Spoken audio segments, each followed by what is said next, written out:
Welcome to Real Estate Coaching Radio, starring award-winning real estate coaches and #1 international best-selling authors, Tim and Julie Harris. This is the #1 daily radio show for realtors looking for a no BS, authentic, real-time coaching experience. What's really working in today's market, how to generate more leads, make more money, and have more time for what you love in your life. And now your hosts, Tim and Julie Harris.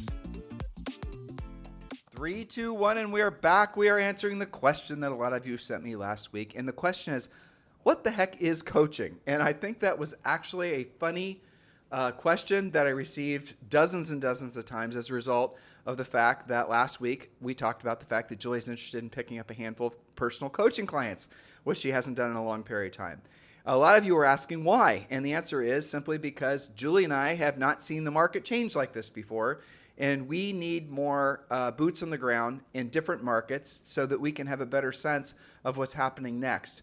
Most of essentially all the reports that you read and all the the talking heads that are talking about real estate, they're talking about what has happened. Some cases, what's happened like 90 days ago, 6 months ago, that doesn't really even matter. That's not something that's going to be useful for you for planning out the rest of your year going forward.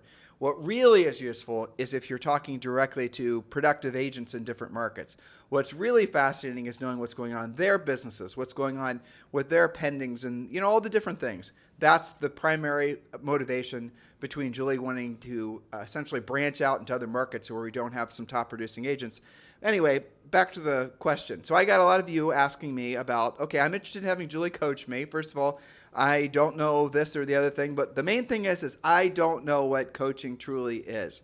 And that doesn't surprise me because the fact is that if you've been in the real estate business for 15 years or less, which is virtually all of you, you don't know what coaching is because you've never really been exposed to a coach. Julie and I, because we live and breathe this all day long, we assume all of you know what coaching is. And we now know, or I have been subtly reminded by all of your questions, that you do not. By the way, if you want to connect with Julie and I and ask us questions, you can do it one of two ways. It's easiest to message us over on Instagram.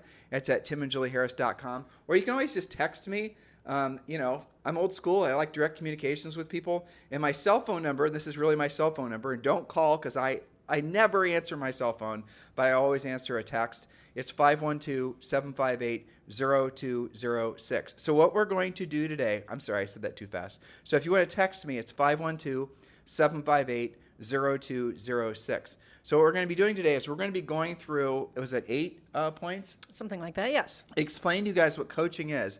And then the last point, what we're going to do is we're going to give you 4 filters to run through any prospective self-proclaimed coaches so you can ascertain whether or not they're actually credible enough, experienced enough, frankly, for you to trust as being their coach. I personally find it offensive when people misuse words. And no, I'm not being PC here. I'll give you an example of one that I even have a hard time saying it without getting mad. I don't like it when people say they're experts at something and they're not experts at it. That just drives me crazy. So what they're doing is by bastardizing the language, by making it so that words don't really have the meaning that they're intended to have, then who do you know? How can you go about trusting anybody?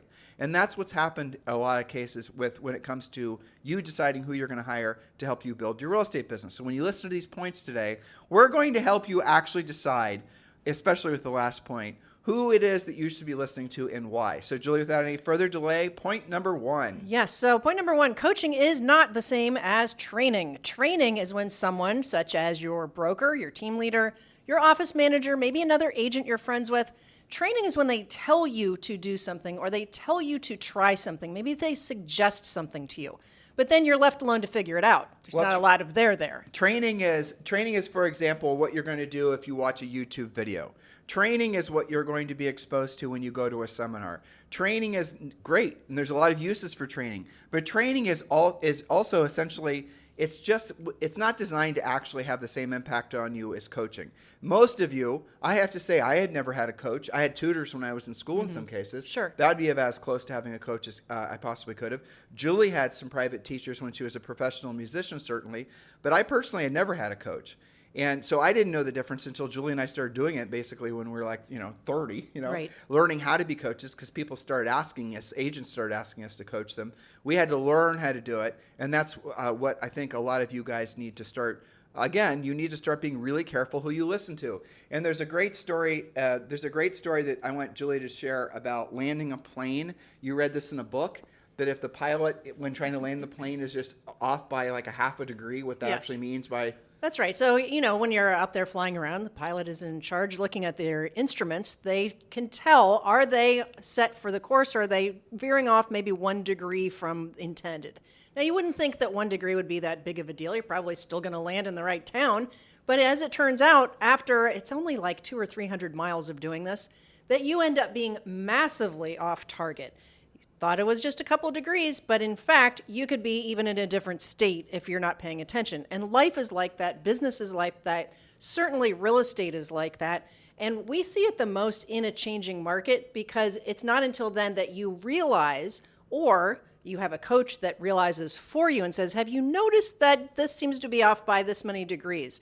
What does that mean, and what are you going to do to correct course so you can actually land the plane where intended? And the problem with a really great market is that the cash flow from a really great market covers up the things that aren't working and makes everyone look successful, everyone look smart, and it makes all the ideas look great. And it's only until the ideas, and by ideas I mean mostly lead generation marketing ideas, it's only until those things actually have to prove themselves out.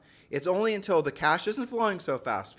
Agents are smartening up, and they start to become a little bit more skeptical. They start saying, well, if I spend this money, I want to get this result. That's when all of the goofy ideas start to wash themselves out of the market. And that is, Julie and I have been in this business for long enough, over 25 years, that we've seen these ebbs and the flows. And only during the great, let's call it a bull market of real estate, do you see a lot of these whiz-bang ideas become popular? And we've seen all of them before. None of the things that you guys are experiencing now, social media is about the newest, but all social media is really, at the end of the day, is marketing. It's, it's advertising. That's really all it is. So those ideas, they come and they go. When the money starts to flow towards the agents with skills, the other agents go. And unfortunately, that's what's starting to happen. There was a report that came out from National Association of Realtors that the number of realtors at the end of last year was something like 1.7 million. Julie's the numbers person, and started this year, or at least I think it was in January, that total number had dropped by 100,000 agents. Mm-hmm. That is a big washout of agents who, frankly, when they were choosing what path or what runway to land their plane on, they didn't realize they were off by a couple degrees, and they don't realize that until they actually had the landing gear down, and now they discover they're in a swamp. And that's unfortunately what is happening to a lot of agents. And here's the nice thing. If you have a coach, just to finish Julie's analogy, and you're in the air and you're choosing which runway, and you happen to not be paying attention to the gauges, and you're not knowing that there's a big storm coming, or you're not knowing whatever, a coach's job is to actually tell you, don't do that, it's dumb. Maybe they do it in a nice way or not so nice way. But the moral of the story is that's what a coach is supposed to do. A trainer doesn't do that. Huge difference. Point number 2. That's right. Point number 2. Coaching is educating you about something. It's likely lead generation. That's where everything starts. But also showing you how to do it, helping you find any tools necessary to actually accomplish that goal, and holding you accountable for the results. So an example would be, perhaps you're not pursuing expired listings right now because you don't really know where to get the phone numbers. You don't know what to say. Maybe you don't even know how to find expireds in the first place. You don't know how to handle objections and how to close for the appointment. So coaching closes that gap. Now here's where coaching really drills down. We can tell you right now where to get the expired phone numbers. We can give you the scripts and tell you what to say. But here's what I know after having done this forever. 99.9% of you still won't do it.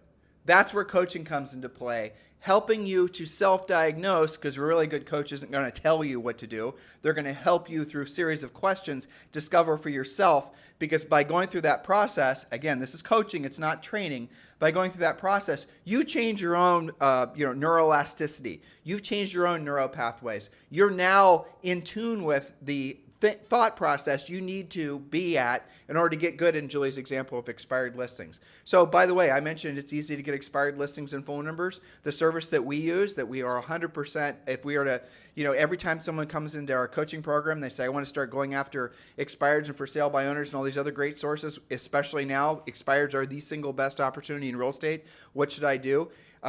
You don't want to take the time to research all these phone numbers and Mickey Mouse information yourself. It's frankly too time consuming and way too expensive. The service that we strongly suggest is RedX. RedX has been in business forever. If Julie and I were to get back into real estate, we'd definitely be going after expireds, and we'd definitely be using RedX. All of our top coaching clients use RedX. And RedX has allowed us to give you guys a discount of $150 to get the service started. Strongly suggest all of you do this. Text the word RED, R-E-D, to 47372. Text the word RED, R-E-D, to 47372. And when you do, we'll text you back a link, and with that link, then you can sign directly up with RedX and get the $150 discount. You need that link to get the discount, so text the word RED, R-E-D, to 47372. Text the word RED, like the color, RED, to 47372, and you will get the access to the $150 discount. If you're serious about lead generating from proactive lead generation sources, you're going to want to go after expireds, for sale by owners, all these other great sources. RedX is the source for you to get those phone numbers. It'll save you so much time. Imagine a world where you wake up in the morning, you turn on your computer, there's all the fresh expireds with all their contact information. That's what RedX is. So text the word RED to 47372. And we've already arranged for you to $150 discount. Point number 3. Point number 3, coaching is identifying your strengths and your weaknesses. It's holding you accountable to getting more from your strengths and eliminating weaknesses through the formation of systems. Now, sometimes this means leveraging technology and sometimes people, but often it's helping you obtain and polish a higher level of skill. That means you're investing in yourself. So maybe you've been doing the same thing for a couple of years and it worked for a while, but now you're just not getting the same results. Well, what was that thing? Why aren't you getting results? And what do you need to do to change course? This is a really good place to drop in the fact that when you're working with a coach, there's no truly one way to build your business. Some people are going to be more inclined to centers of influence and past clients. Others are going to be more inclined to this path or that path.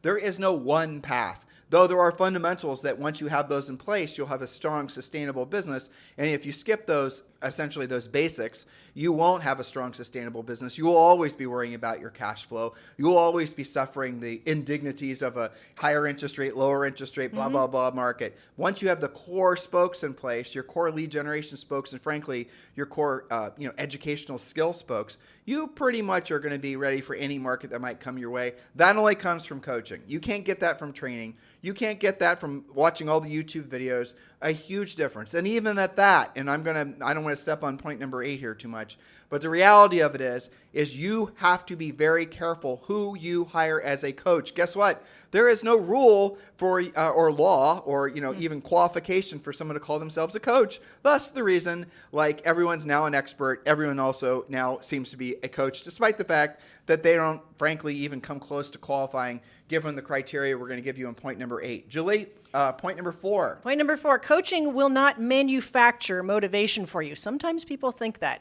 Coaching or the coach will not actually manufacture motivation for you, but a great coach will help you find and maintain a higher level of your own motivation. This is done by helping you develop new skills and confidence, which allow you to achieve more success in less time than you could have or would have on your own. A good coach, a great coach, instills in you the discipline of doing what you don't want to do when you don't want to do it at the highest level, but helps you achieve that faster and more consistently than you can do on your own, so you get the results that you're looking for. So an example of this would be a coach identifying why isn't an agent being more proactive pursuing, say, listings and listing leads.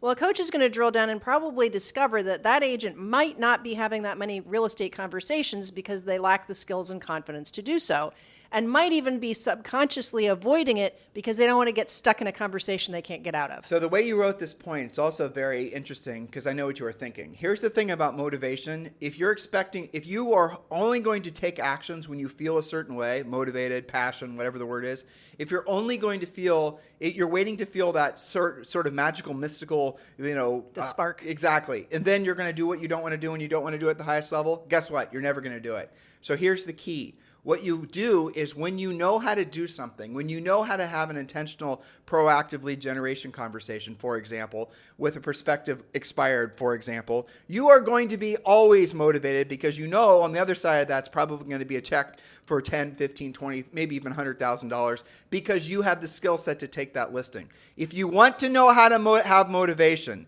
here's how to have motivation. Have the skill to know how you're going to actually accomplish the job. The killer of all motivation is lack of skill. I would just allow that to ruminate in your minds a little bit, right? If you knew every single day, you can take again, I'm going to stay on this expired theme because it did so well last week on our podcast, Sure. right? If you knew every single day you could proactively lead generate to an expired, you could pre-qualify them, you could set the appointment, you could start taking 1, 2, 3, 5 listings a week. Are you really worried? Do you have a motivation problem? Here, I'll even give you another one. This one always makes me laugh too. People who say, you have to have passion to be successful. Bullshit. That's so not true. Because here's what you do. You become really good at helping people solve a problem, which in the case of this market is buying or selling real estate. From that, even if you don't have passion for it, you're going to make a lot of money. The money is going to motivate you. The experience of helping people is going to motivate you. And with that, essentially that success and that financial freedom, then you can fuel your passions. I have met maybe one person in the decades long, as Julie and I have been in the industry and coaches, I met maybe one person who I could say legitimately had passion for selling real estate. And I'm going to tell you about that person right now. Julie, you'll remember who this was. We met her when we were at Howard Brinton. So it turns out her and her husband were billionaires, Jim Duvall's wife and Mary Ann Duvall. Okay. Yep. And I think both of them have passed away, unfortunately. They were in Florida. And Jim was for an on and off mentor of Julie and I's back when we were in our 20s. And he basically, I could tell you so many funny stories about how they made their money, but I'm not going to. I'm going to talk about Mary Ann. So she didn't have to sell real estate. She didn't have to make money. She just liked helping people. She had a passion for helping people. She sincerely liked it. You want me to prove it to you, listeners? She gave 100% of her money away. Which she would still charge a commission. She would still get paid for providing the service. But that money she would donate 100% of the time, never spent any of it on herself. That is somebody who had passion in all the right ways, right? She had passion for helping people, providing a high quality service. And then because she didn't need the money, but she still charged the money, she then was able to fuel her passions, which is being of service to other people. You guys get it? The one person I've met in all of our careers that actually had that, it was actually passionate about selling real estate. But she was passionate about selling real estate because she saw the impact that the money that she was earning from selling real estate was able to have on the things that she cared about most in life. All of our listeners can have passion for that, right? So when you think about yourself, oh my gosh, I'm not feeling passionate, you're making it all about you. But when you focus about what you can provide through your services for everyone else, which means you then will benefit for yourself, have passion about that. You've got to sort of recalibrate that, right? It's really, really, really important that you understand the motivation and, in brackets, passion that you seek, that you think you have to have before you actually finally do what you don't want to do when you don't want to do it at the highest level. You cannot look for it as the igniter for you to take those actions or learn how to do what you don't want to do when you don't want to do it at the highest level. The feeling of passion or the feeling of motivation comes from actually having done the work. Julie and I were at the gym this morning. A friend of mine, ours named Keith, was on the treadmill. And he told me, by the way, he's 56, and he ran an 8-minute, 30-second, or 8-minute, like 22-second mile. He legitimately ran 8 miles. That's fast. That's fast. That takes a lot of work. It's not fast. It's basically great endurance. That's really what it is. Now, afterwards, he was bouncing off the walls because of all the endorphins. He didn't probably want to get on that treadmill and do what he did. But what happened is the physiology of his body changed as he was going through the process. His body started rewarding him for doing what he didn't want to do when he didn't want to do it at the highest level. And then all of a sudden, probably halfway through, he actually started feeling like doing it. That is the same thing that happens when you become successful at anything. Yes, but you couldn't have run for Keith, could you? No. You couldn't make him motivated. Well, not only that, you couldn't have had him feel the experience or feel the benefits of actually having done the work had he not done the work. Or if Keith had shown up and said, okay, you're going to train me how to use the treadmill, he never actually would have gone on the treadmill and had the experience. You guys get the thing? Are you getting it here? It's the doing of it. It's the doing of it. Doing what you don't want to do when you don't want to do it at the highest level. If you just embed that into your thought process, and then you start asking yourself, write down a list of the 5 things that you're going to do today in your business that are going to lead directly to a paycheck. How many of those things truly are what you don't want to do when you don't want to do at the highest level? Because here's what you'll discover. I'll ask you this question, dear listener. If you wanted to generate 5 listings, take 5 listings, I'll even make it better. In the next 30 days, what would you stop doing?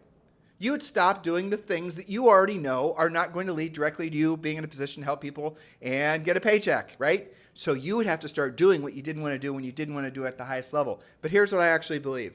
I believe that all of you would be willing to do what you didn't want to do when you didn't want to do it at the highest level if you knew how. That's what coaching is all about. Mm-hmm. That's what coaching is all about. That's the essence of it. It's not just here, make this call, or here, say this thing. It's getting into your personal software. It's, hopefully, updating your software. It's updating your thinking. It's updating how you see yourself as a real estate professional. It's updating all the things necessary to make it so that after a while of coaching, the work just becomes to the point where you don't have to think about it anymore. You've evolved to the point where you're operating at a level of unconscious competence. Whatever comes out of your mouth, whatever actions you take are perfect, orchestrated. You never have to think about it again. Point number 5. Point number 5, coaching is then holding you accountable to achieving your success. A great coach has a deep understanding of what you need to do and in what order you need to do it. Holding you accountable for incremental success ultimately gets you to your desired outcome faster. I'll give you a quick example. There's a big difference between people who call themselves coaches and say, all right, you know what? We're going to set a goal of you doing 50 deals this year. Okay, well, what was that based on? Maybe the person doesn't even need to do 50 deals, but let's ratchet that back. Maybe that's a great goal, and they've done 25 deals for 3 years in a row, and they feel like they're stuck. Some of you guys come to us like that. That's what I heard consistently. All the Yeah. people that messaged us wanting to discuss you being their personal coach. And I haven't talked to you about this. It's okay. You can give me a snide look if you'd like. This is the reason we don't videotape all of our podcasts live, so you guys can not have to endure the dirty looks from Julie when I actually try to ask her questions like I'm about to ask her. Oh, boy. Well, so we received dozens and dozens of people that were interested in being in your coaching schedule. And for different reasons, not all of them are a good fit for you, but most of them were a great fit for one of our other coaches. Would you be willing to consider taking on additional, say, 2 or 3 personal clients? Sure. Okay, so here's what listeners you're The going right ones, of course. Yeah. That we're focused Well, and ready to rumble. Let's actually tell them what you're looking for. Let's Okay. be real clear. Now, if you're not a good fit right out of the gates, what Julie's about to describe, don't worry about it. We have a lot of great coaches. And if you chose, like, for example, Coach Rochelle, she's been with Julie and I since we sold real estate. She's been with us for 2 decades. She doesn't have, she has been with us in the real estate business and the coaching business, all different, Through all different markets, too. All different markets. So if you ended up on Rochelle's schedule, I promise you're not going to be dissatisfied. Yep. But what is it that you're personally looking for? I'm looking for somebody who does understand a lot of the basic things, right? That they need to concentrate on lead generation, and we're not still explaining that to them because we've done that on the podcast. But even if they don't, you're looking for people that are willing to not have to arm wrestle with you Right. to I'm put not those in it things to in argue. places. Right. That's the thing that's boring when you're coaching. Well, I tell them I'm not going to have Groundhog Day calls. A Groundhog Day call is? A Groundhog Day call is when you come to the call claiming that you want to do X, Y, or Z. We talk about your understanding of X, Y, and Z. You commit to it. And next week you've done either very little about it or you come with a bunch of excuses and you still claim that you want X, Y, and Z. And you do that another call, and we're not doing that. How many calls in a row will you let them go where they're basically BSing you and themselves about what they're going to get done before you actually take corrective measures? Probably between 2 and 3, assuming the following, okay? Because it's not fair to ask somebody to be accountable to a goal if I, as a coach, have not made sure that they understand the goal, that there's reason behind it, that they know how to execute it. So we systematically eliminate their excuses. Take the expired, for example. If you don't even know how to find an expired in the MLS, it's not fair for me to tell you to go take 3 expired listings. Obviously, use Red X, text the word red. But you know what I'm saying. Text the word red to 47372, and then you won't ever have to go through the turmoil of figuring it out yourself. Right, and then here's a script. Okay, well, maybe your first 10 to 15 calls, you're not really used to using a script, so it would be unfair for me to say, you got to come to the call with 3 listings. Maybe we do that for a couple of weeks, but the point is, you're doing the work, okay? You're not saying, well, I think I have that script you sent me somewhere. You're doing the work because your job is to earn while you learn. I'm a big believer in getting all of our coaching clients to earn while you learn and to eliminate things like analysis paralysis. And some of you think that you've got to role play for 100 calls before you're successful. You and I were production coaches for 4 years, right? 4 or 5 years, where we are coaching every single day, 12 to 14 agents every single day. And I have all the same experiences you do with regards to agents that are actually, tall hat, no cattle. They're saying one one thing, but they're doing another thing. And oftentimes what I've discovered when you're running into people like that is there actually is a psychological something or another that's standing in their way of actually having direct conversations with people. Now, you guys can all lean into it being fear of rejection, and that's certainly a big part of it. But it's sometimes so much more than a fear of rejection. But it's always the same 3 or 4 things. Yeah. After you've done what we've done for as long as we've done it, I am thrilled when I come across something I haven't experienced before from an agent as far as what their problems are. It never happens, right? No. And it works in all price ranges. Yeah. So, we have people that are selling tens of millions of dollar properties. We have people that are, selling inexpensive properties in the middle of nowhere. It's all the same skill sets, all the same mindset. And really what it comes down to, and this is the reason Julie and I always drill down into the fact that the number one, really the highest and best use of all of us on planet Earth, right, is being of service to other people. The reason that that's such an important philosophy is because when you're focused, listen to what I am saying, because when you're focused on being of service to other people, your ego or all the bullshit excuses you allow your ego to essentially be emboldened inside your head, they can't coexist. Just think about this, guys. Oh, I'll give you something maybe some of you have experienced with or have experience with. I want you to think of 3 things that you're really grateful right now. Seriously, listeners, do this exercise. I want you to think of 3 things. Here, I'll give you one. You're grateful for this podcast, right? No, seriously, think of 3 things you're really grateful for. Go ahead and say them out loud to yourself. Everyone do it. Tens of thousands of you. I want to hear you say what you're grateful for. It doesn't have to be the same things. No one's judging you. It could be the shoes on your feet. It could be the lunch you just had. It could be your dog. It doesn't matter. It could be your family. It could be whatever. 3 things. Hopefully many of you are grateful for more than 3 things. Now, I want you to notice, and it doesn't matter if you were running on the treadmill, as a lot of you do when you're listening to us, or if you're driving or you were doing whatever. What happens is when you're thinking of the things, just thinking of the things that you're grateful for, do you notice how your physiological, how you feel changes? The anxiety goes away. Your sense of connectiveness with other people, it changes. You're all of a sudden, and I'm not going to use, Julie and I are not woo-woo hippy-dippy types, but you do start boiling at a higher temperature. You are operating on a higher plane when you are in a state of gratitude.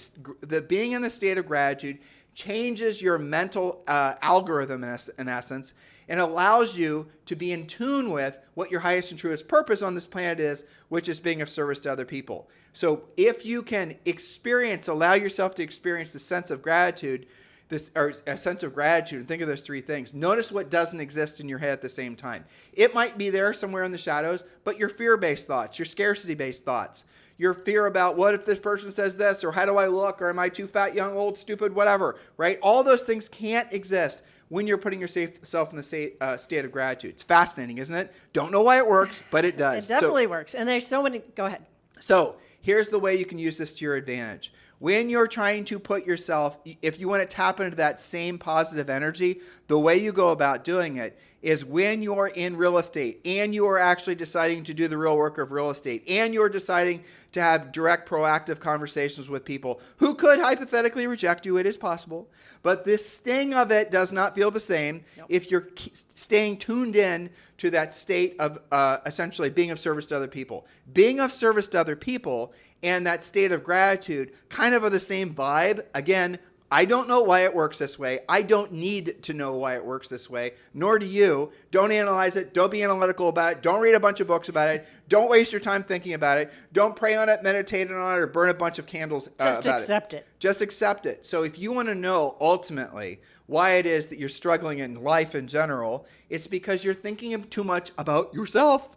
You're being too narcissistic. You're focusing too much on how I feel, how I look. What's this? What's the other thing? And I realize society nowadays is reinforcing that. But the best communicators, the most powerful people in the history of the world, the people that you admire, that Julie and I admire the most, they're not operating like that. They're thinking about other people. They're not thinking about other people for the sake of, not wanting something or wanting to improve or wanting to make money or wanting to buy things. They're thinking about other people because they like how it makes them feel and they like the results they get from feeling that way. Now, I just took you guys on a little path down the difference between coaching and training.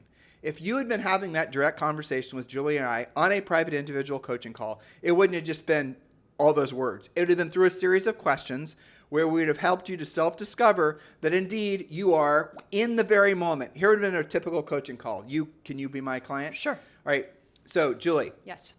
And this is somebody, we're going to stay with the expired thing. This is somebody who will not pick up the phone, will not have a conversation, and I'm going to set it up a little bit. So what a lot of times will happen is they'll try to make it so they have great excuses why they're failing at doing the real work. For example, they won't use our script. They'll say they're using our script, and then when you role play with them, they're not. They're using their really crappy version of our script, or even worse, something they found online. Okay, so there's the first thing. Use the script. Do what we know works in all markets and all price conditions. And here's the 3 processes for scripts. Internalize them, memorize them, then personalize them. We do want you to personalize them, but what a lot of you do, because your previous incarnation, you were a school teacher, and somehow magically you think you're a great script writer, you're going to get our scripts and you're going to somehow do it better. Why waste your time? That makes no sense. Now, I know 90% of you are still going to do that. And then you're going to wonder 12 months from now why you didn't have any success from, say, for example, calling that expired. It's because you did not choose the path of least resistance. And yet they'll blame the expired. Expireds don't work. There aren't any expireds in my market. They never close. They don't do this and they don't do that. It wasn't the expired. It was you not following a system. Or we'll ask, okay, when did you call? And you'll say, I called during the middle of the day. And we'll say, well, can you tell me exactly who's home during the middle of the day? Everybody's at work. Or you'll say you left a voicemail. That's the other thing. That's always hilarious. Oh, Tim, I'm so proud of myself. I made 10 contacts with expired. Did you really? Mm-hmm. All right, so what's a contact? I mean, you know what the rule is. A contact's a conversation with a decision-making adult. Did you do that? And then you'll be shocked, listeners, how frequently they will try to, frankly, move you around on a coaching call. Well, they're trying to redefine the definition of contact. Right. So they'll say, I left 20 messages. Not a contact. A conversation has 2 sides to it. That's I talked to their kid. Not a conversation with a kid. It's conversation with a decision-making adult. Okay. So once you move all past all the hard heads out there and they're actually in the process of setting aside all their preconceived BS and they're ready to make a phone call, here's the question. And if they're still not doing it or they're not doing it at the highest level, here's the question I'm going to ask. Julie? Mm-hmm. You're about to make a phone call. Mm-hmm. You're doing it the right time of day. Okay. You're using the script. Mm-hmm. You're using the information from RedX. Mm-hmm. You're going to follow the process. You're not going to change it. Sure. You're not going to think about it. I want you to tell me, right as you're about to hit dial or pick up the phone or hit send or whatever it is, right before you could hypothetically have that conversation with the decision-making adult about the job of selling their home, I want you to tell me exactly how you feel. I feel really nervous and really scared, and I don't want to feel conflict, and I don't want to get stuck and not know what to say. Okay, that would not. And so I'm kind of paralysis of picking up the phone and actually doing it. Right. So where's that? When you feel that feeling, can you manifest that feeling right sure. now? Sure. I'm having it right now, having to explain it. Right. Or if they say they can't, what we'll do is we'll say, okay, let's get an expired, and you're going to call them. I do that. Yeah, that's right. And then you're going to basically make them feel that. We want them to manifest that feeling that's preventing them from standing in the way of them actually doing the real work. Because right there, I'm about to share with you something that should be magical to at least 10 or 20% of you. When you're about to make that phone call, Julie, to that prospective expired, yep. and you're having your head full of all these what ifs and fear-based thoughts, sure. Where does it manifest in your body? Do you know when you start to feel that way? Sure. My heartbeat gets faster. I get kind of sweaty palms. And I probably breathe a bit faster. Okay, so also I look for excuses like getting coffee and stuff like that to avoid it. That's right. So in my heart, sure, dead center, right around somewhere above your stomach, and there's something. Okay, now listeners. Sometimes it makes me feel sick. Okay, so remember Julie's a coaching client. Would you be surprised if I told you that everyone feels that way before they do anything that they're nervous about? Really? Okay, so here's why. There's something, and I'm not a doctor or an exercise physiologist. I'm just your neighborhood real estate coach, a real estate coach. So would you be surprised if I told you that what happens is you're experiencing what psychologists call fight or flight? And what happens is when you start to go into a situation that you're nervous about, where you feel like you could get psychologically hurt in this example, somebody rejecting you, sure, your body is going to release endorphins and some other things that's then going to either trigger one of two things. You're going to run the hell, get out of the way, yep, or you're actually going to stay and you're going to do the work. Now, I want you to think about what I just said to you, listeners. Many of us have been raised on the belief that when we feel fight or flight, we should run. Get out, save yourself. You can see how evolutionarily, the theory of evolution, right? You can see how that had a useful purpose If you were in a situation where a pterodactyl was going to want to eat you, you are going to have actually have the thought of running the heck out of there, right? That would be a good thing to happen to, preserve the race, right? The species. Exactly. Okay, but it doesn't really serve you much purpose now. It doesn't serve you. So like if you, for example, going back to the pterodactyl, you're walking down, Julie and I are walking down, and we're down this, rickety old path, and there's wherever the heck a pterodactyl sounded like. And we could see him, eyeing us for his, late day lunch. And he's trying to put in position so he can just swoop down. Obviously, we're going to want to run to a tree, run into a cave, run someplace. That serves a purpose. Get away from him. Life and death.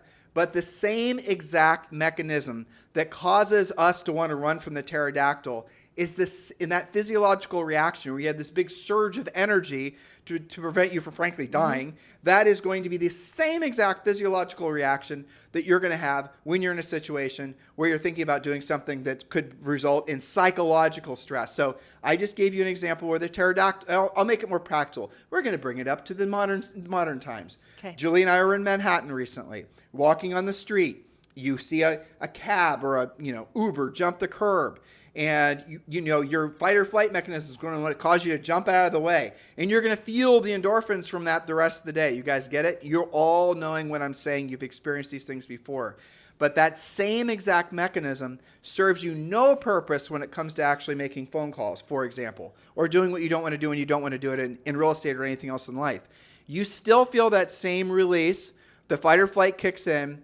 And because you do not have a mental control of it, you go to flight mode. Thus the reason that when you're thinking about making that phone call, Julie, yes, you are now not going to make that call. You're going to do everything to avoid making that call because your body is telling you that there's something that's going to cause you harm. Right. So just to land that plane so I think what you're saying is that my subconscious mind doesn't recognize like that quickly the difference between real fear, fight and flight, like that Uber's going to, It's psychological fear versus real real fear, right? And so because my primal brain does not immediately recognize the difference and say, hey, wait a second, this isn't actually a fight or flight situation. You don't need to panic.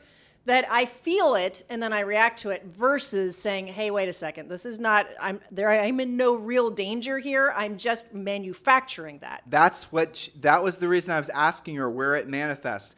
So when I originally started to learn this, I was in my 20s. And, Julie and I were selling real estate. And I would notice that when I was in a situation that was triggering my ego, which if you want to bring some Freud in, there you go.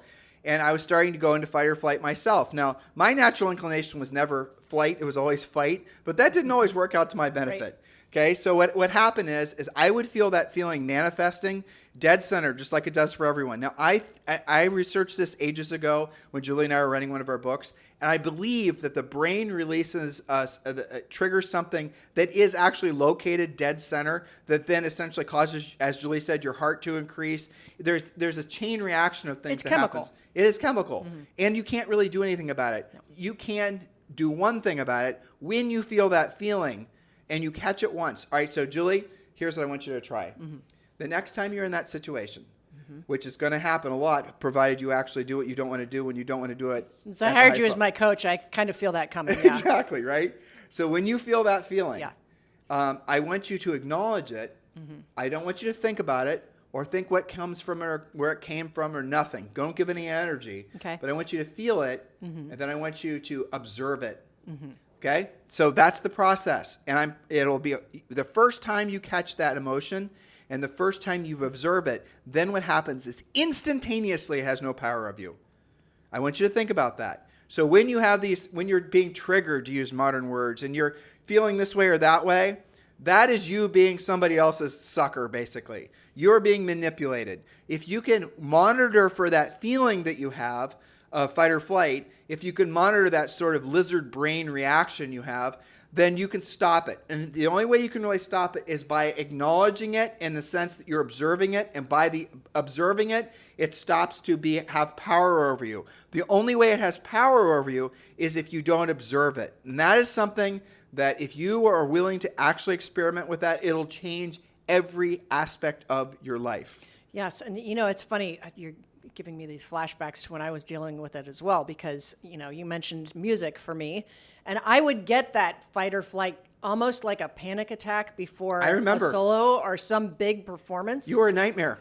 Oh my gosh, because it's almost uncontrollable. And I remember proactively generating, even lead follow-up. Sometimes if it was like a big or unusual lead, I would get that same feeling to different degrees, right?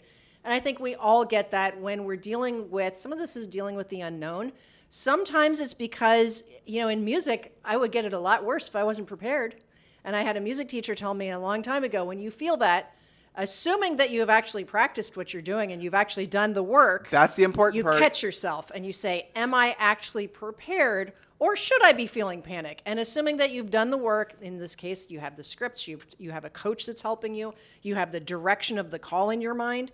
So that's called the 7 Ps. Proper previous planning prevents pitifully poor performance. And if you can catch yourself when you're having that initial panic and say, hang on a second, you do know what you're doing.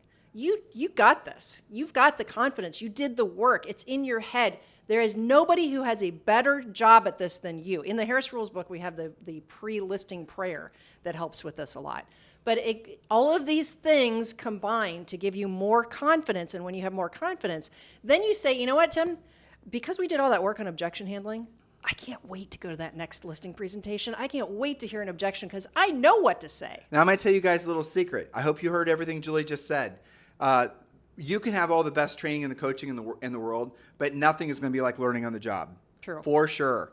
But most of you will never get to the point where you're going to learn on the job because you're not that serious about your real estate careers. You aren't. You're just looking for shiny objects and put enough money for you to go to Disney World. And that is a vast majority of you. I realize that.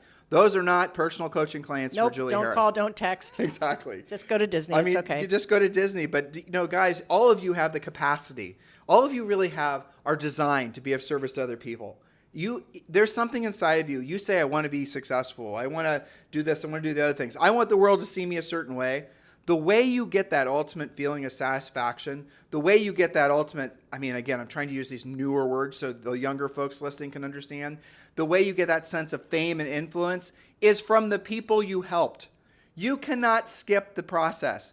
You cannot skip the step. You cannot buy a reputation from all your media. You can buy advertising that temporarily makes people think something about you. That's not the same as a reputation.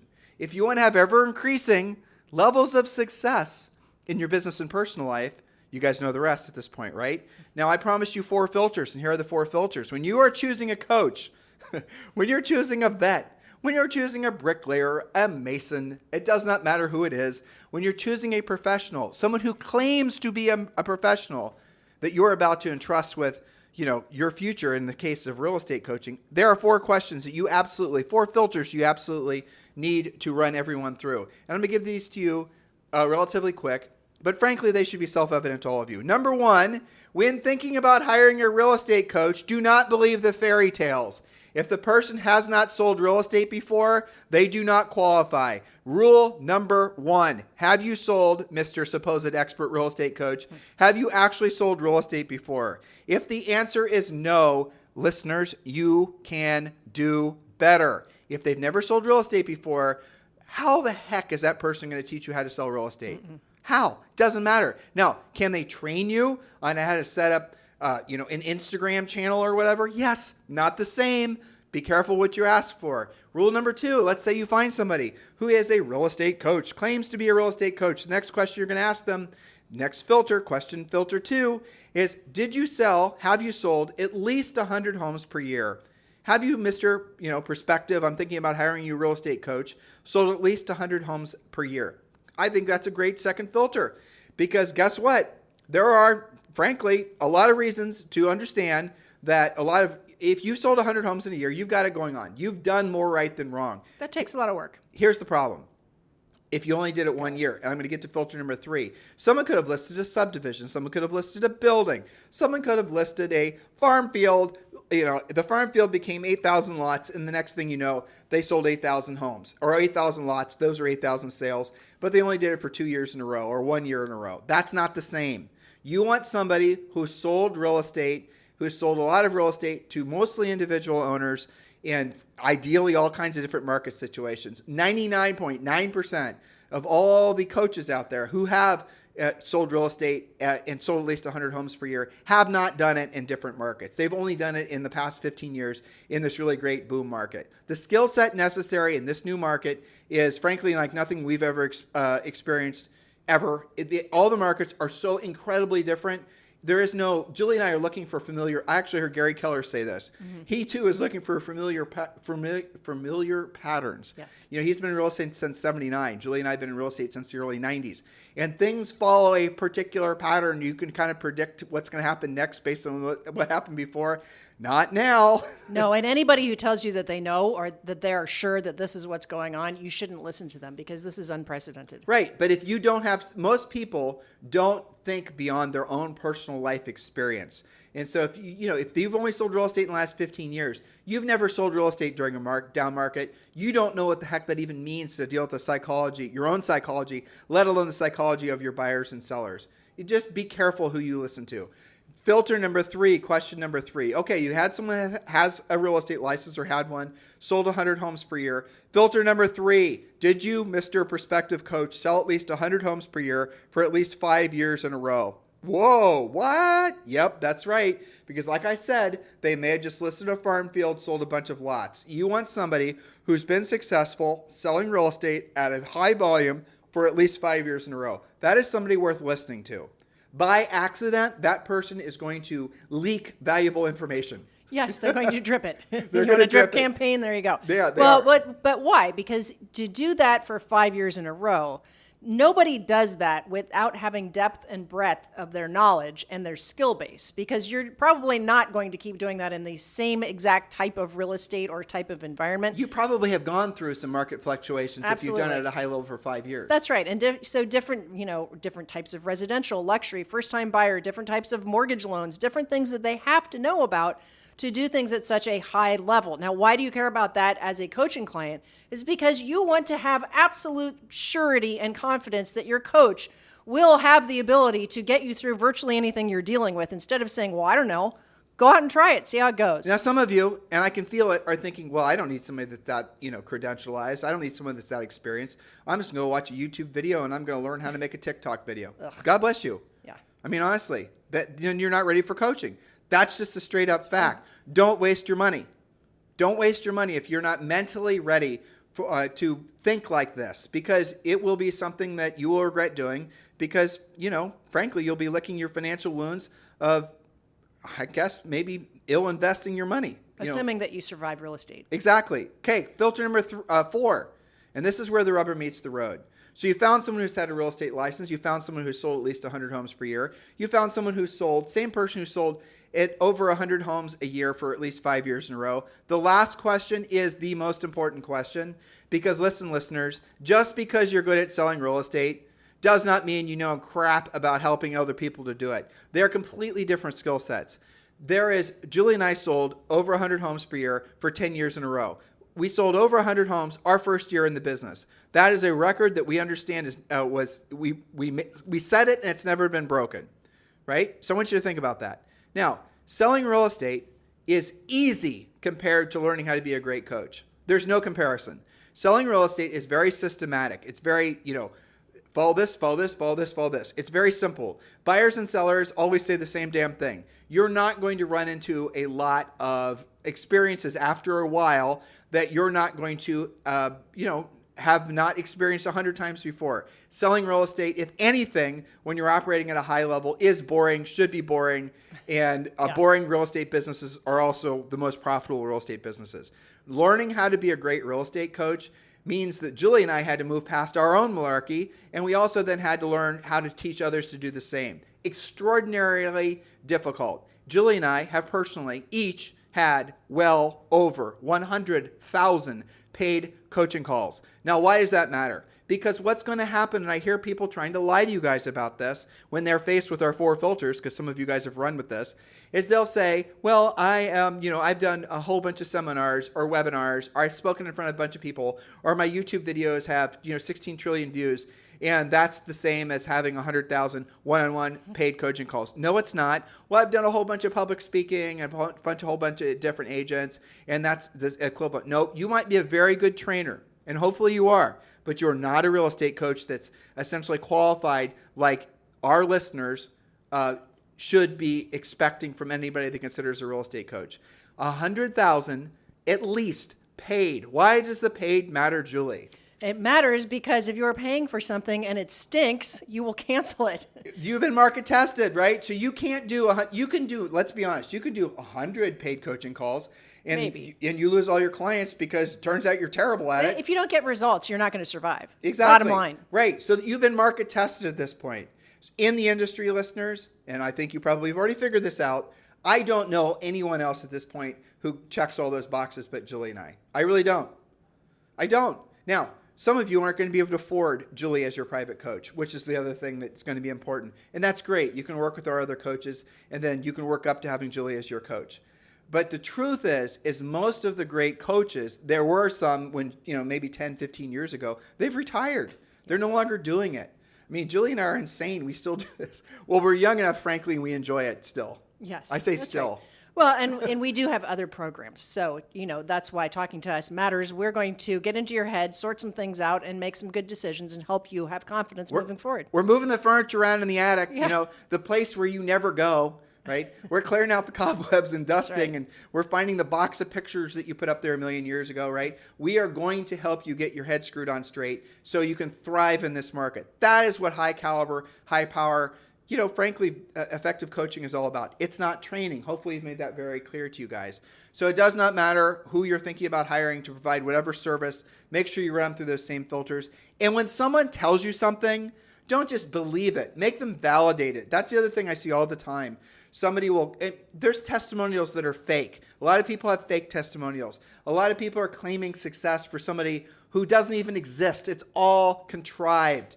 That's the market that we're leaving. We're going to enter in a market because all those little, whiz-bang, marketing mostly companies, they're not going to survive through this real estate market that's going to last maybe 1 or 2 years. Julie and I told you guys now 3 years ago that we thought we were in a long-term cycle and the inflation wasn't going to be temporary at all. We told you guys, and we started talking about inflation way before even COVID started, that we thought we were due for what was going to be a long-term, essentially significant financial reset. So here's really what you have to get your mind in tune for.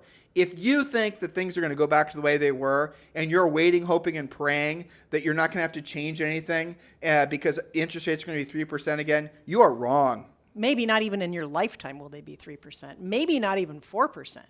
We were in real estate for a couple of decades before, even 4% was unheard of. So if that's what you're hanging your hat on and you believe that your success depends on the market going back to where it was, you are listening to the wrong people, even if you're just listening to yourself, because it is not happening. Don't you think that we would tell you if we thought that that's where it was going? Of course we would. A lot of people are waiting, waiting, hoping, praying, and saying, oh, it's all going to, look, we have to get through a couple quarters of this. No. And then towards the end of the year, things are going to be like they were. They're never going to be like that again. Forget about it. You're never going to have the same aspects that got us there, right? Exactly. Now, that doesn't mean, and I've read the Gary Keller thing too. He was talking about how, how is it, this is so mind-boggling for most of our listeners, most licensees right now.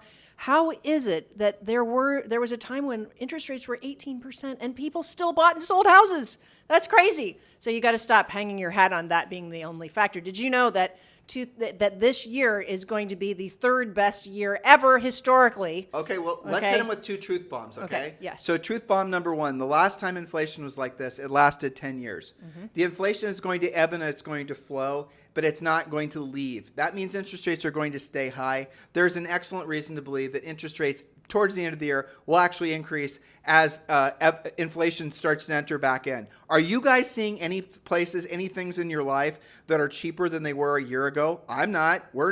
It doesn't exist. Inflation is still here. It's going to be here to stay for a long period of time. It's going to have to work itself out of the market. Last time we were in a market cycle like this, it lasted 10 years. We're at best a year and a half to 2 years into what probably will be a 10-year cycle. This is the market. You can thrive and you can do amazing in this market, provided you move fast. Your competitors, unfortunately, many of them, especially those that don't listen to this podcast, are going to be asleep at the wheel. They're going to be hoping and praying that the cloud's clear and it's going to be like the way it was. So that's the bad news if you want to see it that way. And Julie's got some interesting news. Well, so the good news is, as I was just mentioning, this year is expected to be the third best in terms of Sale price staying high in terms of volume of deals.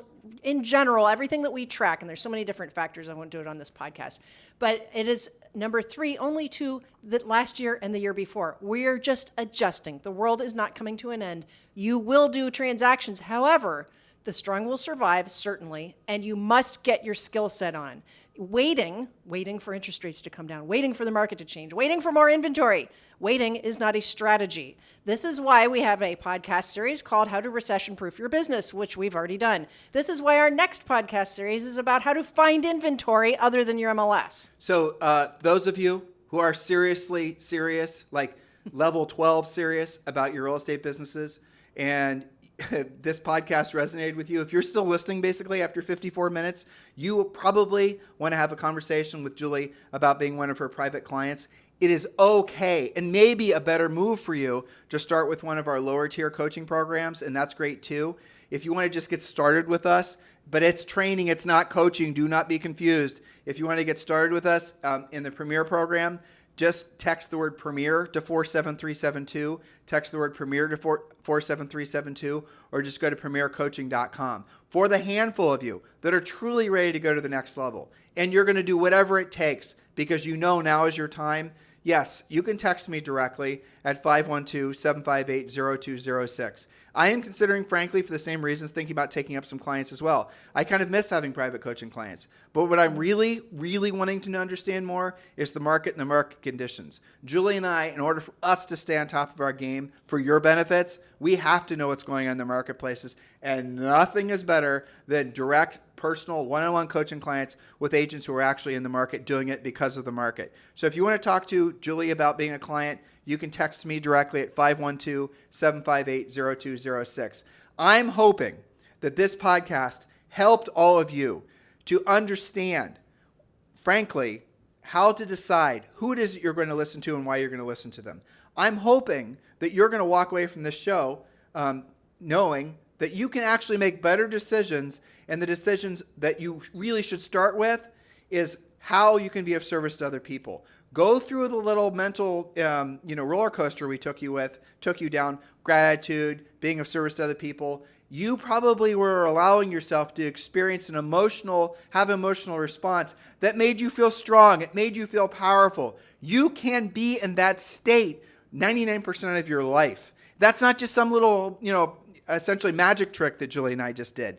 That is how you naturally are designed to be and how you want to be if you're actually going to be in tune with who you should be, which is the person who's going to be of service to other people. That is where you're going to find everything you're looking for in life. Julie, anything you'd like to say to these guys? Yeah, well, if you're serious, don't delay because there's only so much space. And I am looking for some very serious clients that are super ready to go to the next level. Yeah, I mean, you've talked with probably quite a few, and maybe 10% were a good fit for you. Let's just be honest. Well, and some will be in the future, and there's a place for them, and that's fantastic. We like to take care of all of you. Yeah, if that's something you guys are interested in, text me directly at 512-758-0206. And yes, absolutely get a subscription to RedX. That's going to be the first thing Julie or any of our coaches are going to tell you to do anyway. Text the word RED, R-E-D, to 47372. We'll text you back a link where you can get a $150 discount, and that is your source for expired listings. That is where you go to get all that information. Where it's done for you, you turn on your computer, you're ready to rock. In the meantime, guys, thank you for continuing to make this the number one listened to daily podcast for real estate professionals in at least the United States. It is truly our pleasure and our honor to be in the position where we can help so many of you every single day. And sincere gratitude. Have a fantastic day. We'll talk to you on the show tomorrow. This podcast is a part of the C-Suite Radio Network. For more top business podcasts, visit c-suiteradio.com.